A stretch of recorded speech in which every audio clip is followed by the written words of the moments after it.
क्या कभी सोचा है पाप के गुरु कौन है? एक ऐसा सवाल जिसने एक ज्ञानी पंडित को भी मौन कर दिया। न ग्रंथों में उत्तर मिला, न विद्वानों में, पर जवाब जहाँ मिला वहाँ पंडित जी ने तो कभी जीवन में जाने की कल्पना भी न की होगी। एक पंडित जी थे, शास्त्रों के ज्ञाता, तपस्वी, नियम पूर्वक साधना करने वाले। कई वर्षों बाद जब वे अपने गांव लौटे तो गांव वालों ने उनका सम्मान किया। सब अपनी समस्याएं लेकर पहुँचे पंडित जी के पास, पर एक साधारण किसान ने बस इतना पूछा पंडित जी से कि पंडित जी ये बताइए कि पाप का गुरु कौन है? पंडित जी चुप रहे। प्रश्न तो बड़ा सरल था, पर उत्तर कहीं नहीं मिला। कई ज्ञानी मिले, कई ग्रंथ देखे, पर हर जगह मौन। एक दिन थके हारे उदास से बैठे थे तीर्थ स्थल पर पंडित जी। तभी एक स्त्री आई, एक वैश्या। वो बोली, पंडित जी आप इतने दुखी क्यों हैं? उन्होंने कहा, माता एक सवाल है, पाप का गुरु कौन है उसका उत्तर नहीं मिल रहा। वो मुस्कुराई और बोली, अरे बस इतनी सी बात, आइए मेरे साथ, उत्तर मिल जाएगा। पंडित जी थोड़ा सकुचाए, सहमे,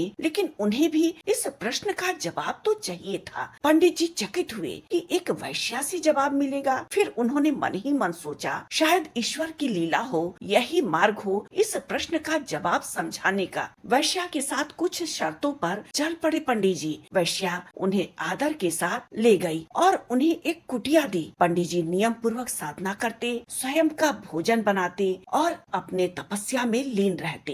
एक दिन वैश्या बोली, पंडित जी क्यों भोजन बनाते हैं? उस भोजन बनाने के समय में भी आप साधना कर सकते हैं। मैं नहा धोकर आपका भोजन स्वयं बना दिया करूंगी, अगर आपको एतराज न हो तो। और हाँ, हर दिन भोजन के साथ आपको एक स्वर्ण मुद्रा भी दूंगी। पंडित जी कुछ देर चुप रहे, फिर मन में विचार आया, भोजन भी मिलेगा और स्वर्ण भी, क्या बुरा है? उन्होंने हाँ कह दी। अगले दिन खाने की थाली आई। पहला निवाला पंडित जी ने खुशी खुशी उठाया ही था कि वैश्या ने झट से थाली खींच ली। वो बोली, मिल गया उत्तर, यही है पाप का गुरु। पंडित जी खिलाए और बोले, तुमने मेरे सामने से भोजन की थाली खींच ली, कहाँ है पाप का गुरु? तो वैश्या ने जवाब दिया, ये स्वर्ण मुद्रा, लालच, जिसके लिए आपने मेरे हाथ तक का भोजन करना स्वीकार कर लिया। पंडित जी स्तब्ध रह गए, आंखों से उनके अश्रु बह निकले, क्योंकि आज उन्हें समझ आया कि जहाँ लालच जन्म लेता है वहाँ धर्म मर जाता है। पाप का कोई और गुरु नहीं, बल्कि मन का लालच ही पाप का गुरु है।